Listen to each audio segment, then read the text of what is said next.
Hey, it's the Thewavereport. This is Tremonte. Please like and subscribe to the channel. I have my brother here. He's almost like my blood brother. He is the author of Lyrical Therapy, Dynamic Perspectives.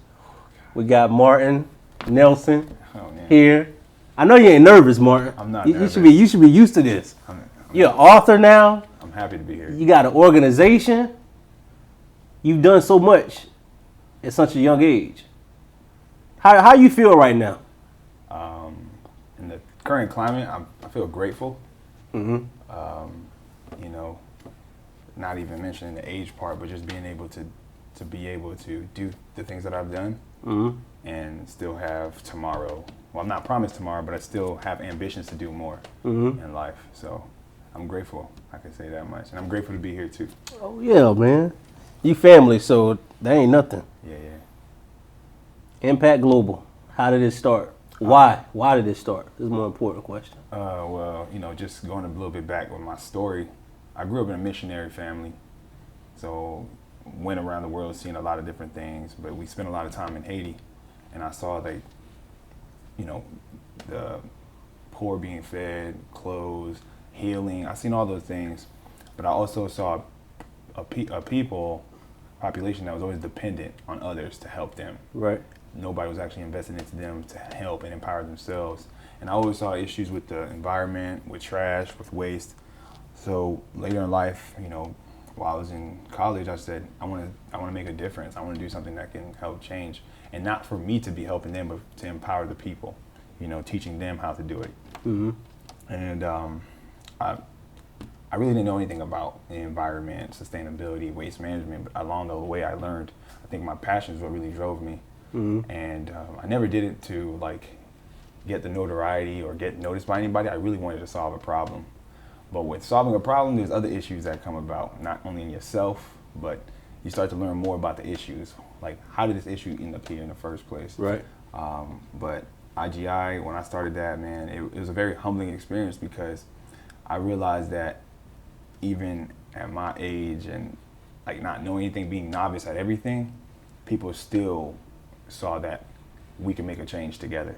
Mm-hmm. And that was a life-changing experience for me. Tell people about how it really came about as far as the contest. See, because I remember it was a rough draft. You got to tell how it really came about. Oh, okay. So you wanted the story. Yeah, I mean, it just started off with a business plan, Right. Type that thing up. And then there was a FinTech business plan competition at USF.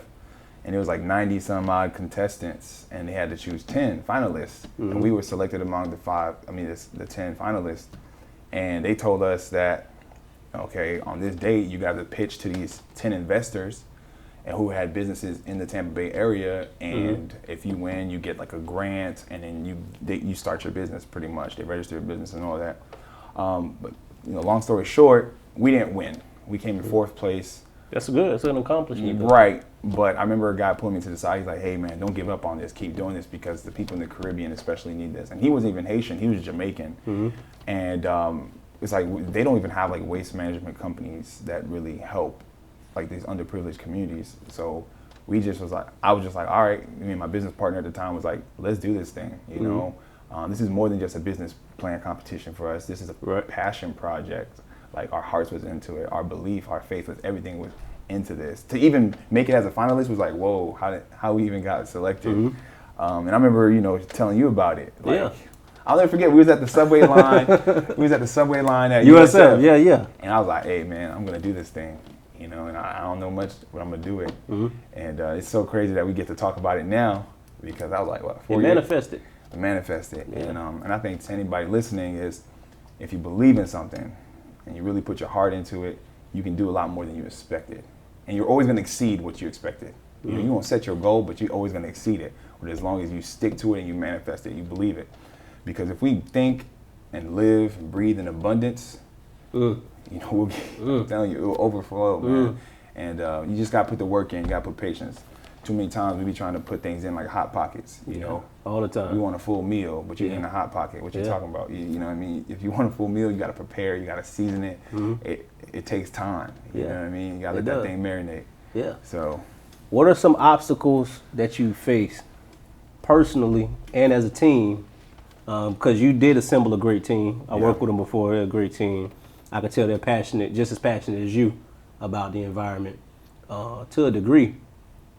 In starting and running a nonprofit organization, because people figure, people always say, "I'm gonna start a nonprofit," but they don't know how hard it is to start and to maintain it. Yeah, I think one of the hardest things, I'm gonna just straight out say, is being black, especially in the environmental space. You know what I mean? Because green energy, recycling, renewable energy, all that's like white talk. They like, usually you see those things in communities where people can afford to be green. And it's like, why aren't our communities ever mentioned in those things? We don't have recycle bins. Like when we were serving in Robles Park, we tried to get petitions signed for those people to get recycle bins, but they could not, and they wouldn't.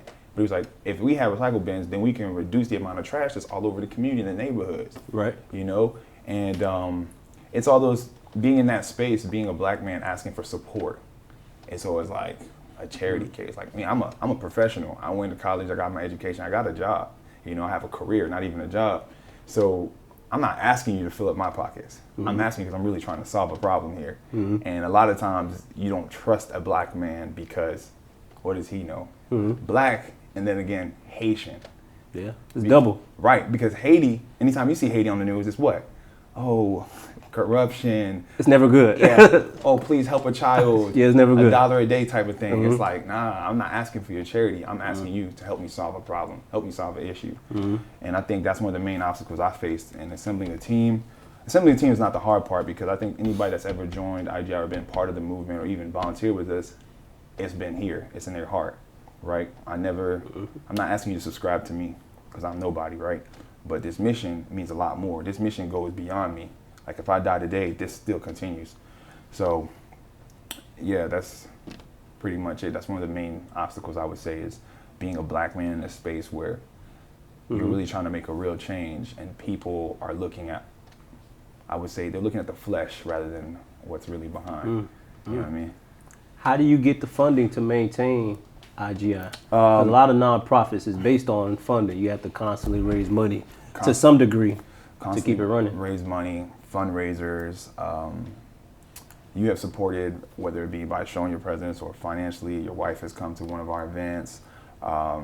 Events were a big part of it. Like we used to throw like 4, 5, 6 events a year, and that would help us a lot. And private donors, and just constantly getting the word out, that would help a lot. But it's hard running that, because sometimes you even come out your own pocket. Of course. That's the worst. And I won't advise anybody to do that, because you can put yourself in a very unpeculiar situations, because your heart is so in it, right? And you don't want to see it fail because you believe in it so much.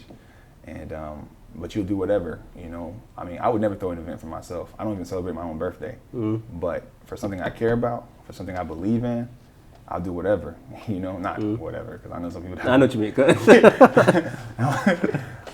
But yeah, man, you just put your heart out. You go for grants, and but sometimes you don't get them because nowadays they ask you for so many different requirements, and they ask you. It's almost impossible to fulfill all of them. Right, especially when you've been around for such a small time. But yeah, that's pretty much how fundraising, events, volunteer.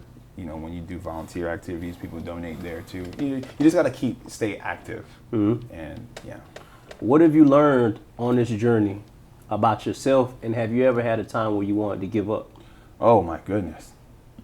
So my last year of college, I was all in, but I didn't even want to finish college, bro. I wanted to give up college. I wanted to give up IGI.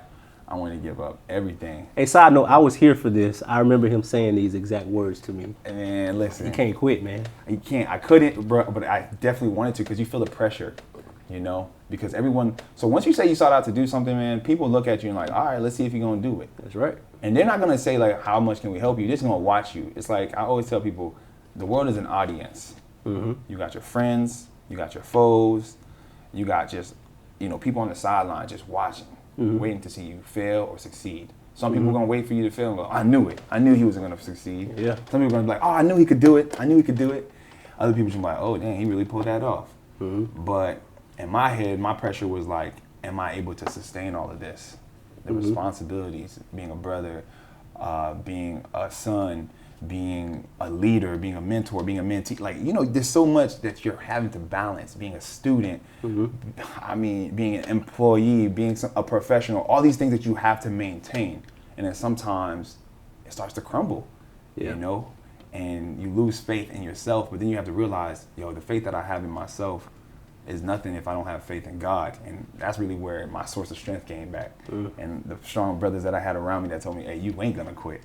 And to see that if I had quit, where would I be right now? You know what I mean?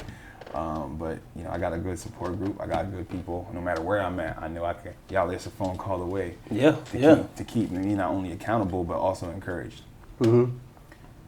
Oftentimes, if I've personally spoken to you over the years, you don't really see yourself as a leader. I don't know why. I think all the signs point to you being one of the foremost leaders of our time, especially in my community. Even somebody I look up to, regardless of age. Why don't you see yourself like that? I think, and I hate this about myself, and I shouldn't hate anything about myself, but it's just, I only can highlight my shortcomings. I only can see the areas where I fall short. I see that more than anything. When I look in the mirror, I see the blemish first. I see the imperfection, like, oh, damn, he got a lazy eye type of thing. And we have, I don't mean to interject, we have a relationship that's stupid, but continue on. No, for sure. And it just makes me go, how could I lead people when I have all these flaws, when I have all these things about me?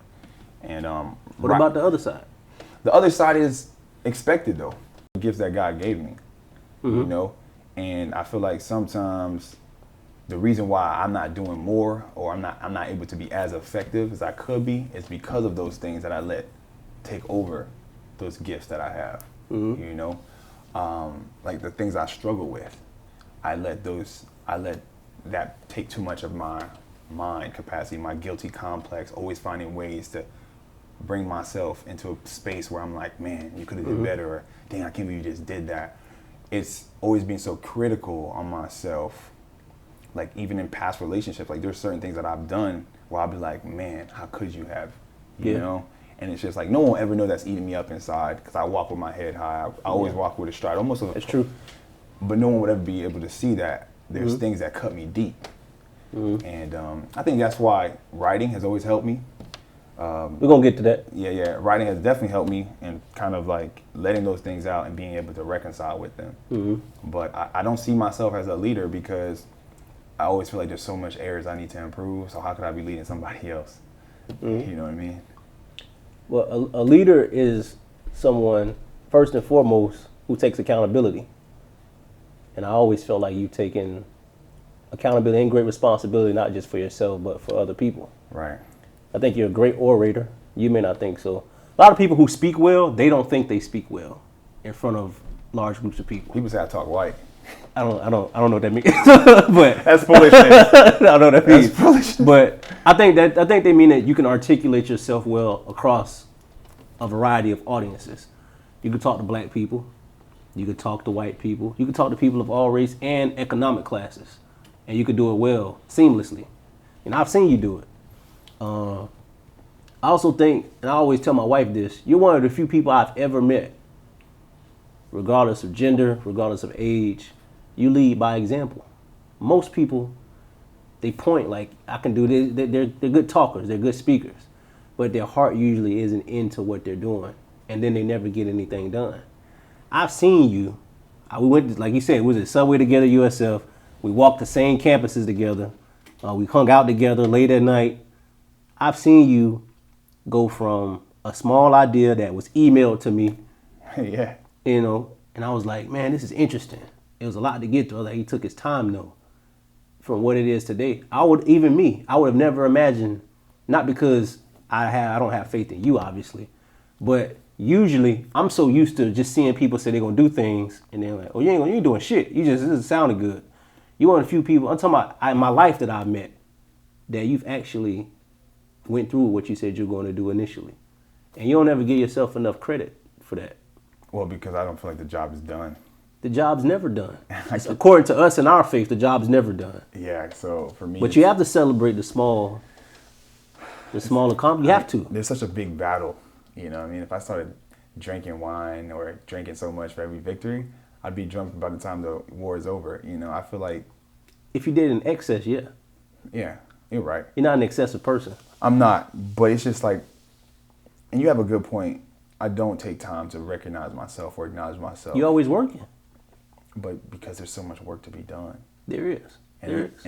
And the biggest job and the biggest work is within myself. And that's the biggest one. Always. Man. I agree. That one is the project that's always going. Mm-hmm. And like even where IGI is today at almost 4 years, which seems like a lifetime. You wouldn't even It know. do seem like it's been around. Like Right. it seems like it's been around a while. Come on now. Yeah. And even going to Charlotte and opening up a new chapter there, it's like, yeah, there's so much to be done. I don't got time to look back. But I'll be honest, like sometimes when I'm sending like footage back to the videographers or to the like people that do the editing for me, I'm like, man, that's crazy. Yeah. We did that. Yeah. We did that. And you're the leader. The Because you're the leader. You're the leader. We gotta go do this. You're the leader. You say when you look in the mirror, first thing you see are the blemishes. I know a few people like that who see the blemishes first. But what good things do you see in yourself? All right, I'm a goofball. I think that's a good thing, a good quality. Levity's always good in situations. I can laugh about anything, about things that probably shouldn't be laughed about. I'm right there with you. You know what I mean? Like I'm right there with you. I'm gonna tell you guys a really dark story. One time I was at a funeral. It was a friend's funeral, and I almost laughed because of how somebody was crying. And I was like, "This is so wrong. How could you?" That's really messed up. But then I thought, It's not that bad. What? It's not that bad. You're talking to me. Right, right. I forgot you're ruthless.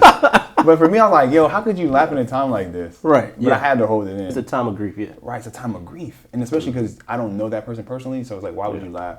But then my story's like, I've always been that person to cheer somebody else up, even in their darkest times. So it's like I have to be able to like look at every situation, be able to laugh. I think also my personality helps me a lot. Very gregarious. I can get along with anybody. You can. You know what I mean? Like I was that kid in high school that I have friends and kids playing guitar, emo kids, you know, the Hispanic. I could stand at the Hispanic wall, you know what I mean, and be cool with them. You know, the black people, of course, that's my people, and just everybody. I had people everywhere, and I think that's something I can't say I take that for granted. I enjoy that because I've seen other people that are like complete introverts and that don't even like being around people. I don't get that. I'm like, man, people give me energy. To be honest, I could be dead tired, but in a room full of people, it's gonna be like I had like 12 hours of sleep. And also, I think my how open mind I am too. Like I'm always seeking knowledge. I'm always seeking a different aspect, a different perspective. You know, I'm not gonna close you out because you have a different faith, you have a different belief. You know, even if I strongly oppose of what you believe in, I'm not gonna close my door on you. I'm still gonna get your perspective, because guess what? It might give me more understanding of the things I think I know. Because to think you know is the biggest mistake, you know? So I always try to, I think I appreciate those things about myself. Yeah. Yeah. Speaking of things that people think they know, what are some things people think they know about Haiti, but they're really misnomers since you actually go visit during the year? Well, I think everybody thinks that Haiti is just a whole bunch of voodoo doctors and priests and people that are just they're seeking your charity. It's not true. These people are very capable people.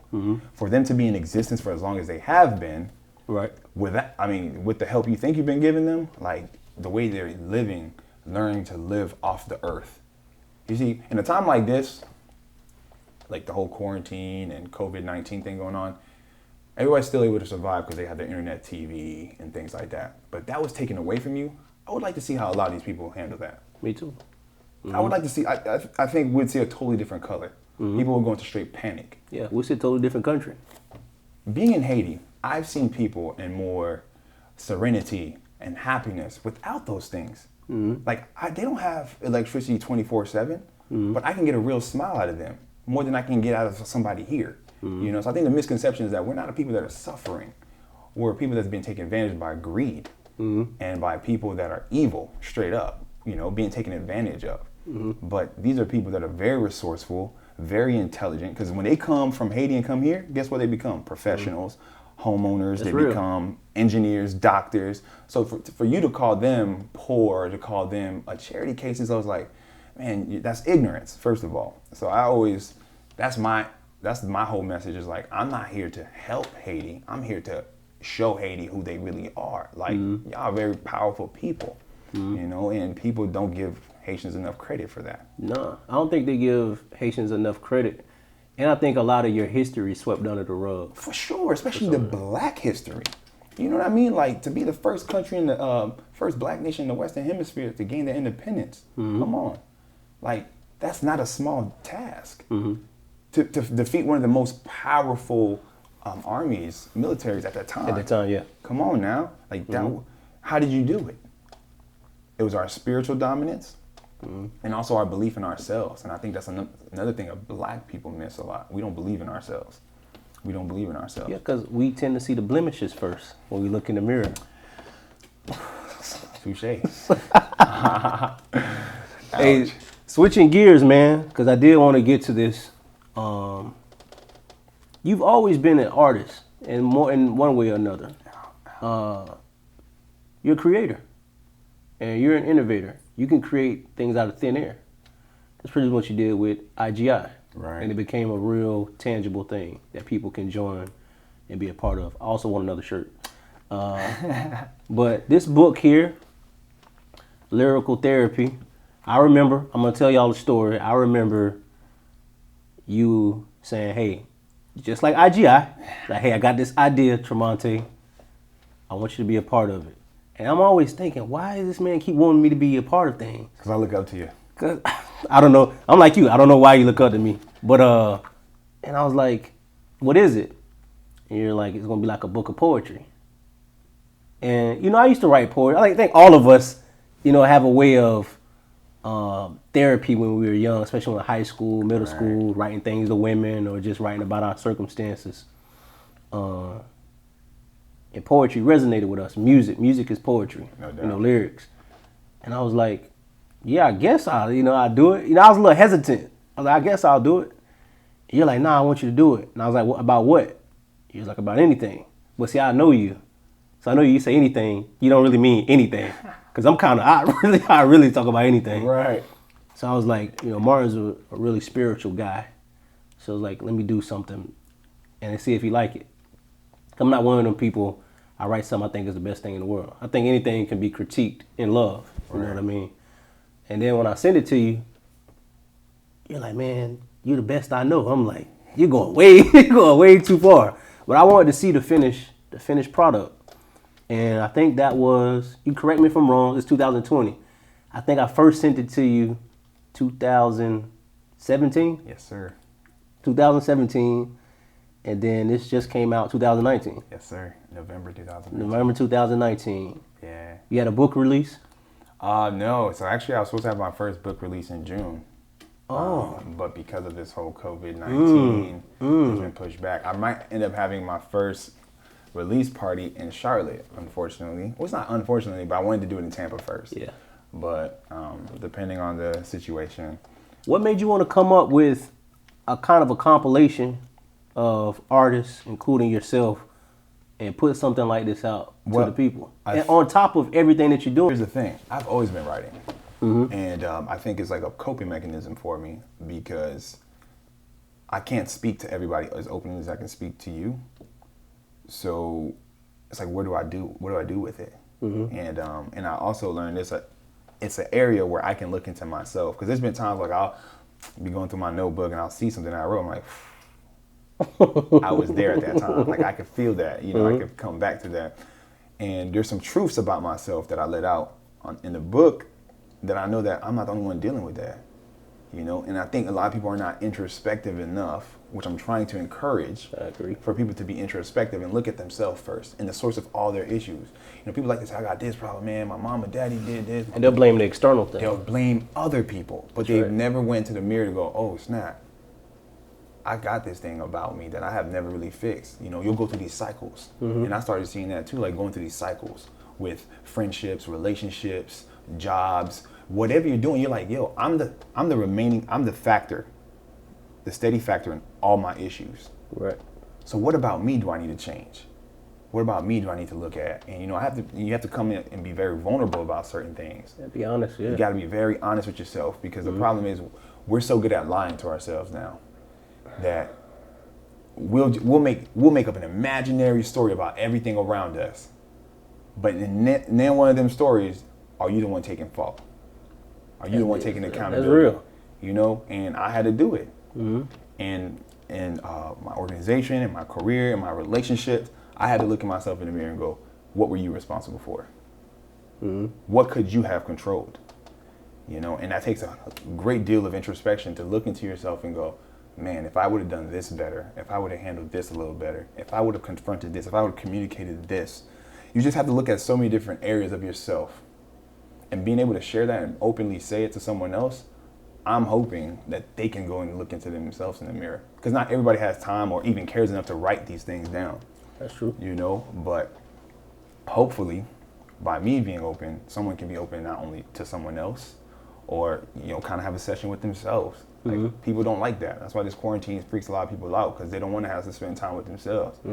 There's people that want to hang out with other people just so they can avoid their own issues. All the time. You know what I mean? But it takes a lot to go into the mirror and look at yourself and say, yeah, it's my fault. I agree, man. Who are some of the artists that are featured in this book, and how long did it take to compile and put out? Okay, so started the project in 2017, 2018, got some other people together, because I had already had my poems together. I had already had my drafts out. Yeah. So in order to do that, so one of my good buddies, Gregory McNeely, he wrote Contradictions and Another Enter. Those are really great poems. And Contradictions talks about how we contradict what we even want sometimes, our wants and needs. The same things we say we want, the same things we contradict. Speaking of love, like you said, you want this in somebody, but then you go out cheating, you go out lying. Like, what you want loyalty for? You lying all the time. You know what I mean? And Another Enter is like taking someone for granted and then trying to go back to them, but they've already moved on from you. So he wrote about that. You wrote Who Am I? And that was a powerful piece too, because I was in the first section, in introspect, where you talk about like the questions we ask ourselves. Who am I? How can I be the child of the Most High? You know what I mean? Those are just powerful pieces. Christina Lizette, she was someone that I really wanted to be a part of this project, because she's a complete introvert, but her poems were crazy. Yeah, phenomenal. Oh my gosh. I was like, yo, we need a female perspective in this book. So I got her in there. And I dedicated one poem to you, and I dedicated another poem to my brother Devontae, a childhood brother of mine. Yeah, shout out to Devontae, Yeah. And it was about his aspirations as a basketball player. I was just telling him, like, no matter what happens in life, this is your moment, this is your time. You remember the money you remember the time and the effort you put in. Don't worry about anybody else, just keep doing you. And bring those people together. It was just sharing a passion with them. Like, hey, this is the message behind this: introspection and vulnerability. What can you add to this? And what I got in return was like, oh my God, this is amazing. Like, and these were people that, it was never a competition. Like, oh, if you write so well, like, I'm not gonna put you in my book. Nah, it was like, yo, let's write a message, and whoever reads the book or purchases the book, they'll be touched by it. And I think it was a success. Has been a success so far. And what kind of feedback have you been getting? I've been getting really good feedback. People saying that they looked into themselves. Some people were like, they need more men, boys, people, and like men in general being more open and vulnerable. The way the book exhibits, and I've been getting like, oh, it's a really good book, even though it's short. Because I think a lot of people, like, when you think about a book, they're like, oh man, it gotta be 200 pages long, but 200 pages long don't mean the substance at all, because I'm an avid reader. That's waste my time. But let me tell you, there's these books I've read, 200 pages. I'm like, the book stopped at the first 8 chapters. And it just keep going. It just keeps reiterating what it is. Keep dragging it. It's like, come on, okay, I get the point. But the book was straight to the point, very raw and explicit. A lot of people, and from what I'm getting back, is like, man, it makes them look back into themselves. And that was the whole purpose of it. Because I know what benefit it's done for me, the growth that comes from that. So I'm just encouraging other people to do the same, and I've gotten good feedback from it. I haven't got somebody to completely tell me that it's trash yet. I need somebody to say that. No, you don't, Mark. I need, that's the thing. That's I the need thing. someone to say that, yo, man, I was dissatisfied with it. Can I get my money back? And I just need somebody to say that because that's going to fuel my fire, you know? So. Are you working on maybe not a continuation or a part 2, but another book in the future? Yes, I am. Authors never stop at one book. Never. I'm already started on the second one. It's called The Process. And how fitting. Yeah. How fitting. Yeah, The Process. During this process of becoming an author, growing as a man, starting IGI with your friends who become your brothers, some relationships don't last throughout the process. They do not. As the man you are today, how do you process allowing some relationships to wither away, so to speak? When I say allow them to, I don't mean like you're not putting in effort. It's actually completely opposite. You're putting in effort, but it takes more than one person to keep a relationship as healthy as possible, because we all evolve different ways and at different paces. Especially, see, most people say, man, I've been busy. You ain't been doing shit. But you have actually been very busy. You're always busy. Even when you come in town, sometimes I don't see you. Right. Everybody's not going to be there for the journey. And it could be the family members. It could be people who started with you on the journey. Yeah. And then now they're not there. How does that make you feel? At first, I used to get really hurt about it. But I'm not attached to people that are not putting the same effort as I'm putting in. Mm-hmm. People are, like I said, people are quick to blame you, to say that you're the problem. But then as soon as you put any kind of accountability on them, it's like, hey, it's a two-way street. And if you understood me, and you understand what I'm having to deal with, then you wouldn't put this so much blame on me. Let's work something out rather than point the fingers. It's hard. At first, it was really hard for me to accept that. You know, I expected that everybody I start with, I finish with. But that life don't work that way, because everybody's dealing with their own things too. Yeah. And in our language, we have something called faiblesse. Faiblesse is weakness, right? And people have different weaknesses. And sometimes when you exert so much of your strength, it makes people very insecure in their weakness. So being around you is a problem for them. And I'm not saying I'm greater than anyone or I'm better than someone, but sometimes when you get to a certain point or a certain level, people are either gonna get higher with you or they're gonna stay where they at. Yeah. And I've learned to accept that because I'm someone that's constantly trying to get better. I'm constantly trying to evolve, constantly trying to innovate, constantly trying to add more to myself.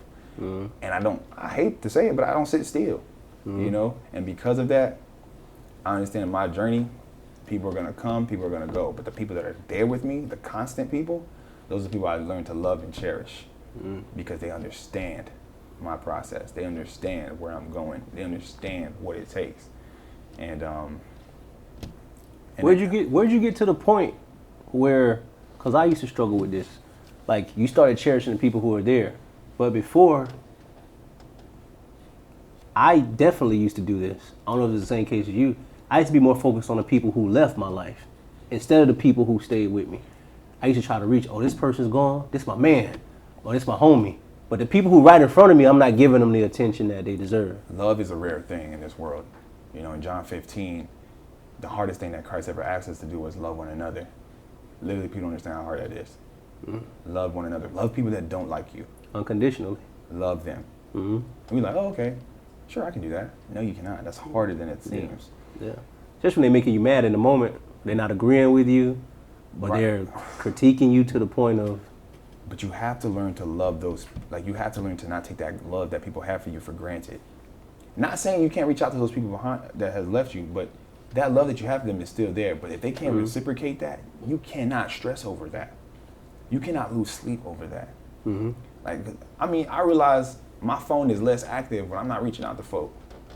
Same. You know what I mean? And My Lord. And I don't take that offensively anymore, because I'm usually I'm the giver.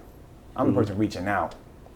But I realize when my hands go in my pockets, Ain't nobody really, you know what I'm saying? Ain't nobody saying what's up. You know, oh, yo, Omar, how you been? I don't get that. But you get that from your the people that's in your circle. You know, not until you on your ass, excuse my language, you realize where the true love comes from. You know what I mean? You see what people reaching out to you. You see what people that's saying, hey man, hold on to this, I got you. That's different, bro. It is. And that makes me realize, don't go reaching out for folk that ain't reaching out for you. And it's not like because I have ill intent or because I don't like people or I don't love them, but it's because the people that show you real love, don't take them for granted. Because you're gonna hurt them in the end. You know what I mean? Someone that puts so much effort and love into you, don't take that for granted. Well, that's a great way to end the episode, man. I appreciate you always, my brother, man. Love you so much. You're definitely my inspiration. Because I'm somebody who, at least a lot of myself, I think I'm disciplined. I think so. I'm not. But I struggle with that too. But I do try my best, you know, because I do think I wasted a lot of time in life focusing on the wrong thing and the wrong people. But when you came into my life, you focused so much, even with all of your blemishes that you talk about, you know, whatever, you know.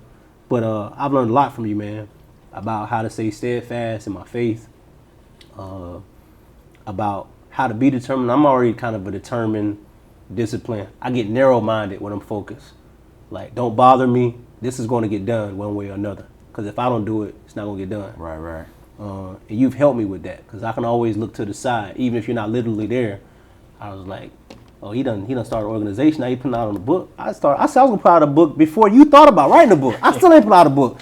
So you know, but that fuels me. You know, I don't have any envy or jealousy. It's like, man, there's somebody that I can look towards who's really putting in the pain, and you're enjoying the fruits of your labor.